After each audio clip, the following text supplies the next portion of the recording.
Ok, donc on va coder la partie info ici, voilà, avec le petit déjeuner à la française, le diviseur et le texte.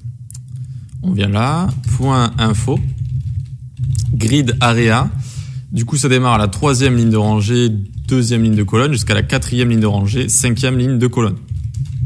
Et le background, ce sera un RGB 3 x 250. 3 x 250. Point présentation. On lui met une margine de 30 pixels en haut, 0 pixels à droite, 20 pixels en bas, 0 pixels à gauche. Alors, présentation, ça représente ici notre H2, d'accord ? Notre H2. Text align, on va le centrer. Ça, cette propriété, elle est pas mal, hein, pour centrer vraiment le texte. C'est très rapide. Position relative, pourquoi ? Parce qu'on va lui mettre un before, un élément before. Tac. Et le contenu, ce sera les guillemets. Alors, les guillemets, moi, je les ai ici. Et donc, regardez, je vais vous les coller juste ici. Encore une fois, pas besoin d'utiliser des icônes spéciales ici. Il suffit de trouver ce dessin de guillemets assez sympathique. Vous voyez, il y a une sorte de grosse boule au bout. C'est assez joli. Donc là, je vais vous donner le site où j'avais trouvé ça. Je reviens vers vous. Ok, donc j'ai retrouvé le site où j'avais trouvé... là, je vous donne vraiment des techniques très secrètes, hein. Donc, vous tapez quote symbole, comme ça. Donc voilà, quote symbole. Vous allez tomber sur un site quotation mark ici. Hop. Et du coup, ici, vous allez pouvoir copier celles qui sont comme ça, là. Vous voyez, avec les bonnes... à la fin, elles sont bien remplies comme ça. D'accord ? Donc, on clique ici, ça va les copier. Et on retourne à notre code ici. Et on peut le coller directement ici. Bon, là, je l'avais déjà, mais du coup, vous faites exactement la même chose. Du coup, pas besoin d'avoir des icônes téléchargées, etc. Encore une fois, très facile de se faire des beaux guillemets comme ça. Donc, le font size, 70 pixels. Position absolute, et on va venir le placer au début de notre texte. Donc, moins 30 pixels, left 70 pixels. Voyons voir ce que ça nous donne ici. On est là, et on voit que ça colle notre titre, comme ça. Pourquoi ? Parce qu'on est sur Firefox et qu'il y a des petites différences de dimension entre nos navigateurs. Voyons voir si on fait un 60 pixels. Et 60 pixels, vous voyez que ça va le tenir en dehors. Mais le problème, c'est quand on repassera sous Chrome, eh bien, ça sera peut-être trop écarté. À voir, je pense que sur Chrome, avec 60 pixels, ce sera bien parce que même si ça rajoute un petit espace, ça sera toujours sympathique. Sinon, après, il y a des méthodes avec notamment des petites techniques pour appliquer un code sur Firefox et sur Chrome suivant le navigateur. Ok, mais bon, c'est un petit peu en dehors de ces petits projets. Donc ici, très bien, là, ça me va, c'est bien placé. On va pouvoir passer à la suite. Qu'est-ce que c'est que la suite ? Eh bien, on va faire le after, maintenant qu'on a fait le before. Hop, et donc du coup, on va prendre celle-là, juste à côté, qui est le guillemet de fin. Le guillemet de fin qu'on met là. Hop, guillemet de fin. Et cette fois, donc, toujours font size 70, position absolute, mais ce sera bottom et pas top, vu qu'on a envie. Hop, bottom moins 40 et right 70. Right 70. Right 70. Hop, voyons voir. Tac, tac. Alors, qu'est-ce qui s'est passé ?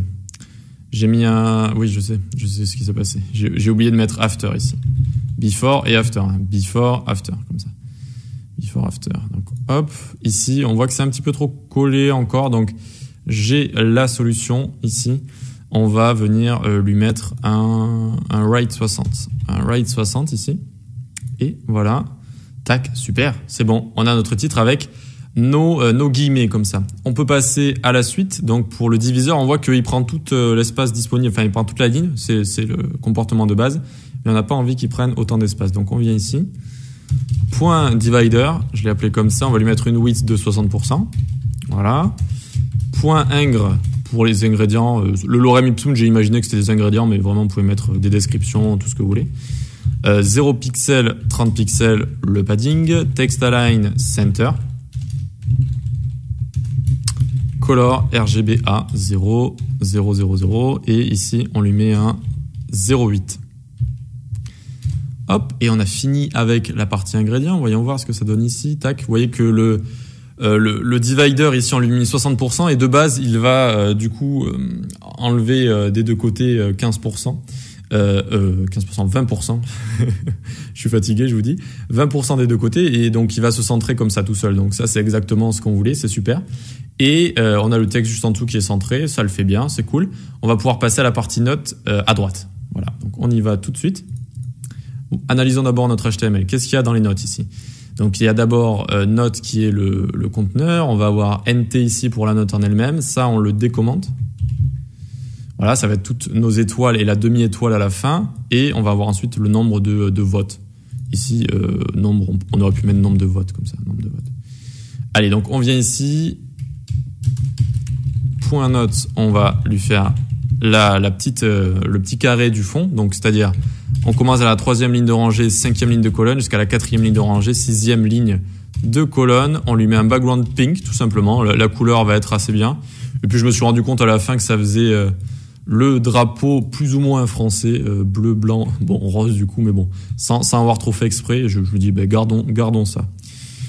C'était dans le thème, on va dire. Donc ici, ensuite la note NT, on va lui mettre un text align center. Font size 50 pixels. Pad top 10 pixels pour le décaler de 10 pixels du top. Ok. On s'occupe directement des étoiles. Stars. On les display flex pour qu'elles soient les unes à la suite des autres. D'accord? Qu'elles se mettent en rang. Ensuite, justify content center. Pad top. On les décale de la note de 10 px. Très bien. On est quasiment au bout. Hop. Tac. Vous voyez que là, on a notre note. Là, on a les étoiles. Et on a le vote juste en dessous. Donc, il nous manque un tout petit peu de code. On va ici. Tac. Donc, on a fait les étoiles. Maintenant, point S, ça va être les stars en elles-mêmes. Donc, les étoiles en elles-mêmes, on réduit leur taille 30 pixels. Puis, point NB ici, on va... NB, c'est le nombre de votes. Text Align Center, Font Size 20 pixels. Pad Top 20 pixels. Et tac, si je dis pas de bêtises, on a terminé. Regardons le résultat. C'est bon, on a terminé. Ça rend plutôt bien. Là, c'est bon. On a réussi à décaler tout ça. 427 votes. Voilà. Bah, écoutez, on a complètement terminé. J'espère que c'est pas trop dur un CSS Grid, mais c'est tellement bien. Moi, j'adore un CSS Grid. Tout ce que vous avez... allez, on y va. Regardez. Hop. Alors non, on n'y va pas du coup. Tous les designs que vous avez, que vous voyez, par exemple, sur des sites comme Dribbble, etc., vous allez pouvoir les reproduire avec CSS Grid parce que vraiment, vous pouvez créer votre grille et ensuite, vous faites ce que vous voulez dedans. Vous placez vraiment vos éléments partout où vous voulez. Donc, une fois que vous avez compris, vous pouvez littéralement tout refaire, en fait. Une fois que vous avez compris à utiliser CSS Grid, tout ce que vous voyez, vous dites, waouh, il y a un beau site, etc., j'aimerais peut-être refaire ce qu'il a fait ici et tout. Vous pouvez le faire, tout simplement. Voilà. On parle de la disposition, hein. Si c'est des choses 3D, etc. avec Three.js, là, c'est autre chose. Mais niveau disposition, vous pouvez le faire. Voilà. Bah, écoutez, c'est terminé. J'espère que ça vous a plu, que ces petits projets comme ça vous plaît. Moi, je trouve que ça vous permet vraiment de bien apprendre la disposition, bien gérer Flexbox, margin padding, les couleurs, etc., les pseudo-éléments. Donc, je trouve ça pas mal et ça me plaît de le faire. En plus, ces petits projets, c'est assez sympa à faire. Donc voilà, dites-moi ce que vous en pensez, envoyez-moi des messages, des retours, comment je peux m'améliorer, etc. Et puis sinon, on se donne rendez-vous pour un prochain cours, tuto, projet, etc. Allez, ciao!